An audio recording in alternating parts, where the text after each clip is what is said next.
કોંગ્રેસના રાષ્ટ્રીય અધ્યક્ષ મલ્લિકાર્જુન ખડગેજી દ્વારા કેરળ ખાતે ચૂંટણી પ્રચાર દરમિયાન ગુજરાતીઓને મૂર્ખ અને અભણ કહી અને સમગ્ર ગુજરાતની જનતાનું જ્યારે અપમાન કર્યું છે, ત્યારે ગુજરાતની જનતા બુદ્ધિ ક્ષમતા અને દેશપ્રેમ કોંગ્રેસીઓને આ દેખાતો નથી.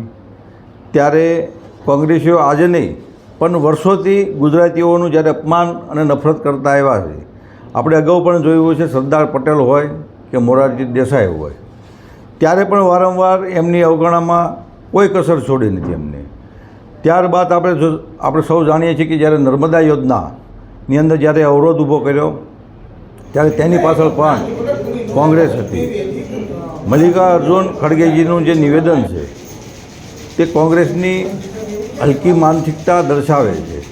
ત્યારે સમગ્ર ગુજરાતને જ્યારે વિકાસનું મોડલ જ્યારે આપ્યું છે, ત્યારે આપ સૌ જાણો છો કે આજે જ્યારે વિશ્વની જ્યારે આ દિશા આપી રહ્યા છે, એવા આજે આપણા વિશ્વનાયક કહી શકાય એવા આપણા માનનીય વડાપ્રધાન શ્રી નરેન્દ્રભાઈ મોદી અને દેશના યશસ્વી ગૃહમંત્રી અમિતજી શાહજી પણ ગુજરાતી છે.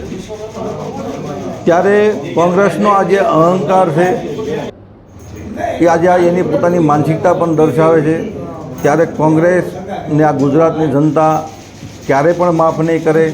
આપ સૌ જાણો છો કે છેલ્લા 30 વર્ષથી ગુજરાતની જનતા કોંગ્રેસને જ્યારે ઝાકરો આપી રહી છે, તે આ પોતાના નિવેદનથી પણ સમગ્ર ગુજરાતની જનતા ખૂબ રોષની અંદર છે.